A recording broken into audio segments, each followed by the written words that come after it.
சரி, தமிழ்நாடு வேளாண்மை பல்கலைக்கழகம் என்ன பண்ணிருக்குது?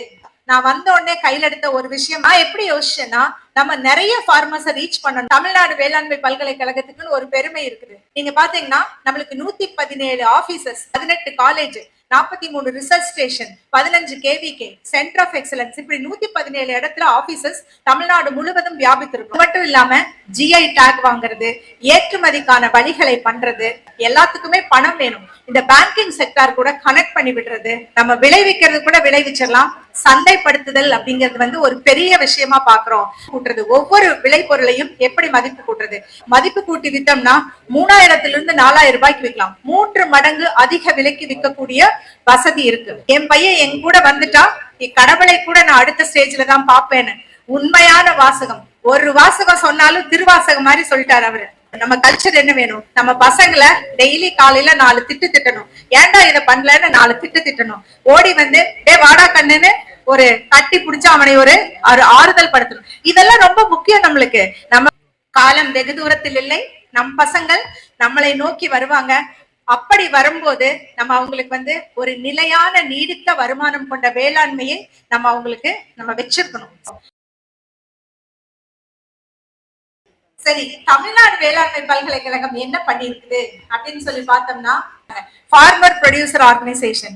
நான் வந்த உடனே கையில எடுத்த ஒரு விஷயம் இந்த ஃபார்மர் ப்ரொடியூசர் ஆர்கனைசேஷன். நான் எப்படி யோசிச்சேன்னா, நம்ம நிறைய ஃபார்மர்ஸை ரீச் பண்ணணும்னா ஒவ்வொரு தனித்தனி ஃபார்மரா நம்ம போய் பேசிட்டு இருந்தோம்னா வேலைக்கு ஆகாது அப்படின்னு சொல்லிட்டு ரொம்ப ஈஸியா, இங்கிலீஷ்ல சொல்லுவாங்க லோ ஹேங்கிங் ஃப்ரூட்னு, கீழே தொங்கிட்டு இருக்கிற பழத்தை பறிக்கிறது. சரிங்களா? அத மாதிரியான ஒரு விஷயம் தான் இந்த ஃபார்மர் ப்ரொடியூசர் ஆர்கனைசேஷன் கையில எடுத்தோம். தமிழ்நாடு வேளாண்மை பல்கலைக்கழகத்துக்குன்னு ஒரு பெருமை இருக்குது. மித்த பல்கலைக்கழகம் மாதிரி ஒரு இடத்துல இல்ல, நம்ம தமிழ்நாடு முழுவதும் வியாபித்திருக்கோம். நீங்க பாத்தீங்கன்னா நம்மளுக்கு 117 ஆபீசஸ், அதாவது 18 college, 43 research station, 15 KVK, centre of excellence, இப்படி 117 இடத்துல ஆபீசஸ் தமிழ்நாடு முழுவதும் வியாபித்திருக்கிறோம். அப்ப நான் ஒரு மீட்டிங் போட்டு சொன்னேன், ஒவ்வொரு ஆபீஸும் ஒரு ஃபார்மர் ப்ரொடியூசர் ஆர்கனைசேஷனை கையில் எடுக்கணும். அந்த ஃபார்மர் ப்ரொடியூசர் ஆர்கனைசேஷன் மினிமம் 1000 உறுப்பினர்களை கொண்டதாக இருக்கணும். அந்த உறுப்பினர் ஆக்டிவா இருக்கணும். அந்த மாதிரி இருக்கிறத கையில் எடுங்க. நம்ம அவங்க கூட சேர்ந்து ஒர்க் பண்ணி விவசாயிகளுடைய வாழ்வாதாரத்தையும் வாழ்க்கை தரத்தையும் உயர்த்துவோம் அப்படிங்கிற ஒரு திட்டம் தான் TNAU FPO கனெக்ட் அப்படிங்கிற ஒரு திட்டத்தை நாங்க கொண்டு வந்தோம். உண்மையாலுமே எனக்கு ரொம்ப சந்தோஷமா இருக்குது. எவ்ரி வீக் நாங்க அவர் சொன்ன மாதிரி சனிக்கிழமை தொடர்பு கொண்டுருவோம். என்ன மாதிரி முன்னேற்றங்கள் எல்லாம் ஃபர்ஸ்ட் என்ன பண்ணோம்னா, உங்களை எல்லாம் கூப்பிட்டு அந்த ஃபார்மர் ப்ரொடியூசர் ஆர்கனைசேஷன் ரெப்ரசன்டேட்டிவ்ஸ் கூப்பிட்டு இப்ப என்ன பிசினஸ் பிளான் வச்சிருக்கீங்க அப்படின்னு சொல்லி பார்த்துட்டு இம்ப்ரவைஸ்டு பிசினஸ் பிளான் கொடுத்தோம். இப்போ உங்களுடைய வருமானம் இவ்வளவு லட்சங்கள் இருக்குதுன்னா அதை கோடிகளா உயர்த்துறதுக்கு என்ன வாய்ப்பு அப்படிங்கறத பத்தின விஷயங்களை நாங்க அதுல இன்டகிரேட் பண்ணி நியூ பிசினஸ் பிளான் கொடுத்து அந்த பிசினஸ் பிளானை எக்ஸிக்யூட் பண்றதுக்கு என்னென்ன மாதிரியான நுட்பங்களை கையாள வேண்டும் அப்படிங்கறது எல்லாம் நாங்க சொல்லி கொடுத்துட்டு இருக்கோம். அது மட்டும் இல்லாம ஜிஐ டேக் வாங்குறது, ஏற்றுமதிக்கான வழிகளை பண்றது, இது மட்டும் இல்லாம பேங்கிங் செக்டார் கூட எல்லாத்துக்குமே பணம் வேணும். இந்த பேங்கிங் செக்டார் கூட கனெக்ட் பண்ணி விடுறது. இப்ப இந்த பேங்கிங் செக்டார் கூட கனெக்ட் பண்ணணும்னா நம்மளுக்கு ரெக்கார்ட்ஸ் ப்ராப்பரா மெயின்டைன் பண்ணும். எப்படி அந்த ரெக்கார்ட்ஸ் ப்ராப்பரா மெயின்டைன் பண்றது, ஆடிட்டிங் எப்படி பண்றது, இந்த மாதிரி அனைத்து விஷயங்களையும் கத்து கொடுத்துட்டு இருக்கோம். நம்ம விளைவிக்கிறது கூட விளைவிச்சிடலாம். சந்தைப்படுத்துதல் அப்படிங்கிறது ஒரு பெரிய விஷயமா பாக்குறோம். அதுக்கு மதிப்பு கூட்டுதல் ரொம்ப ரொம்ப முக்கியம்னு சொல்லிட்டு அதற்குமான ஏற்பாடுகளை நாங்க பண்ணிட்டு இருக்கோம். எப்படி மதிப்பு கூட்டுறது, ஒவ்வொரு விளைபொருளையும் எப்படி மதிப்பு கூட்டுறது. இப்ப நீங்க ஒரு விளைபொருளை 1000 ரூபாய்க்கு விற்கிறீங்கன்னா மதிப்பு கூட்டி வித்தோம்னா 3000 4000 ரூபாய்க்கு விற்கலாம். 3 மடங்கு அதிக விலைக்கு விற்கக்கூடிய வசதி இருக்கு. சோ அவர் சொன்னாரு ரொம்ப அழகா, என் பையன் என் கூட வந்துட்டா கடவுளை கூட நான் அடுத்த ஸ்டேஜ்ல தான் பாப்பேன்னு உண்மையான வாசகம்.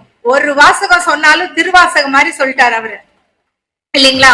சோ நம்ம குழந்தைகளை நம்ம கண்ணு முன்னால வச்சு அவங்களுக்கு என்ன வளம் இல்லை இந்த திருநாட்டில் அப்படிங்கிறது நிஜம், உண்மை. இந்த திருநாட்டில் இல்லாத வளம் எதுவும் எங்கேயும் இல்ல.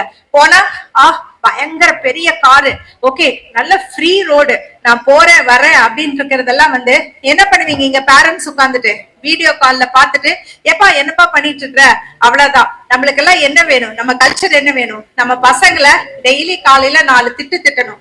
ஏன்டா இதை பண்ணலன்னு 4 திட்டு திட்டணும்.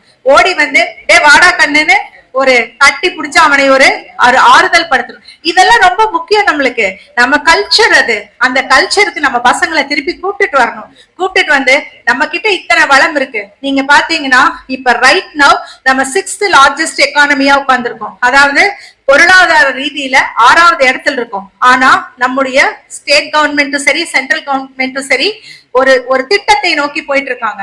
நம்ம சுதந்திரம் அடைஞ்சு 100 வருஷங்கள் அப்படிங்கும் போது 2047 வருஷம் இந்தியாவை முதன்மை நாடாக, அதாவது பொருளாதாரத்தில் முதன்மை நாடாக பண்ணணும், $80 trillion எக்கானமிக்கு கொண்டு வரணும் அப்படிங்கறக்கான அனைத்து வேலைகளையும் பார்த்துட்டு இருக்கோம். அப்ப அமெரிக்கா, எல்லா நாடுகளும், யூரோப்பு, கல்ஃப் கண்ட்ரிஸ் எல்லாம் நம் நாட்டை திரும்பி பார்க்கும். இப்ப கூட பாத்தீங்கன்னா இளைஞர்கள் அத்தனை பேரு, நம்ம தான் youngest nation in the world. இருக்கிறதுல பாத்தீங்கன்னா 29 வயசு தான் நம்ம ஆவரேஜ் ஏஜ். சரிங்களா? மித்த நாடெல்லாம் வயசான நாடு. நம்ம நாடு எந்த ஒரு டெக்னாலஜி யூஎஸ்ல ஆகட்டும், யூரோப்ல ஆகட்டும் கண்டுபிடிச்சிருந்தாங்கன்னா கட்டாயமா அதுல ஒரு இந்தியன் பிரெயின் உள்ள உட்கார்ந்து இருக்கும். கூகுள் பிச்சை எடுத்துக்கோங்க, எங்க இருந்து போனாரு? இங்க இருக்கிற ஒரு குக்கிராமத்துல இருந்து போனாரு. கூகுள்ங்கிறது இப்ப யாருக்காச்சும் தெரியாம இருக்குமா? சோ அந்த மாதிரி இது ஒரு எக்ஸாம்பிள் தான்.